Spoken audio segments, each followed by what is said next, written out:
So now we're going to go on to the concept of acids and bases, and we'll start off by talking about the properties of acids and bases.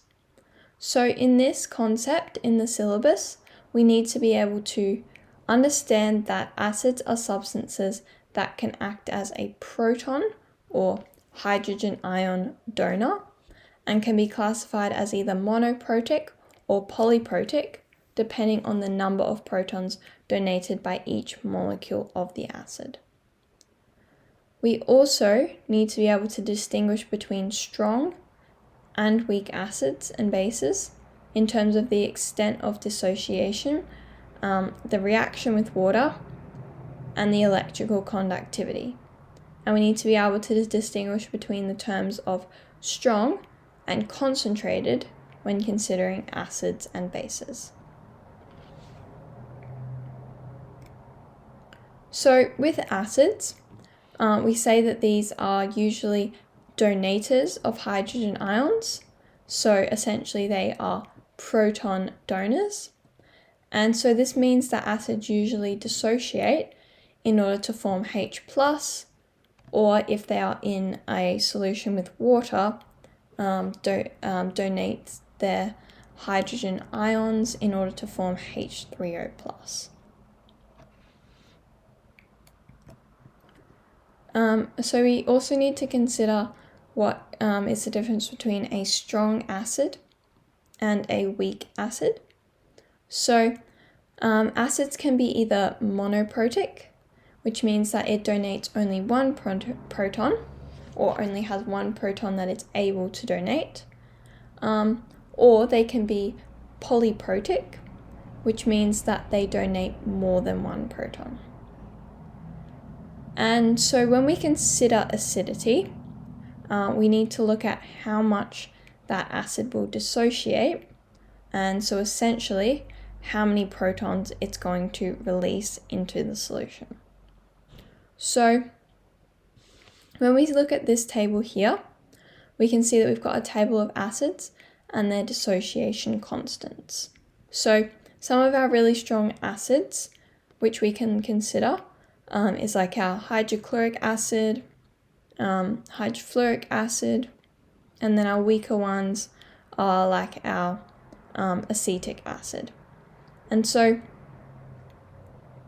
we can see that the larger the Ka value, or the acid dissociation constant, the stronger the acid is.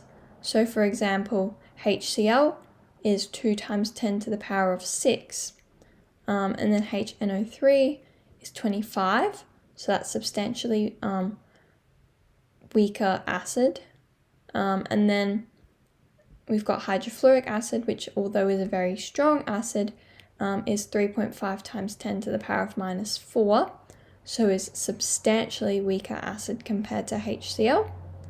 And then we've got a weak acid like acetic acid, which is 1.8 times 10 to the power of minus 5.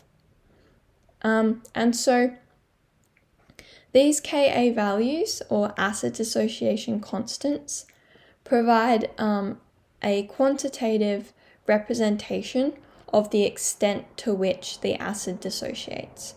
And so basically how many protons it's going to be releasing into solution. And so this is inversely correlated with the concept of pKa, because the stronger the acid, the higher the Ka, but the lower the pKa.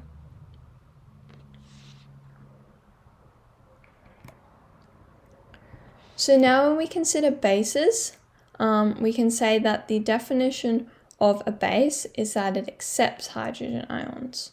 So essentially it is a proton acceptor. And so this generally means that the base can dissociate to form hydroxide ions. And so we've got some examples of some bases and their dissociation constants here. So we can see we've got ones like ethyl and ethylene diamine, and so that is got a Kb, or a base dissociation constant, of 5.2 times 10 to the power of minus 4.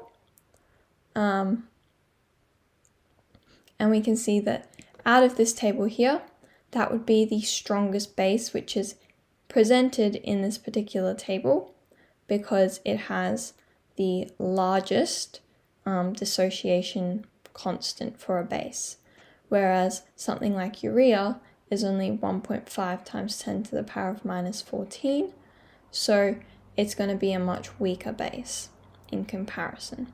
And so much like acids, the higher the Kb, the stronger the base will be. And then the lower the pKb, the stronger the base will be.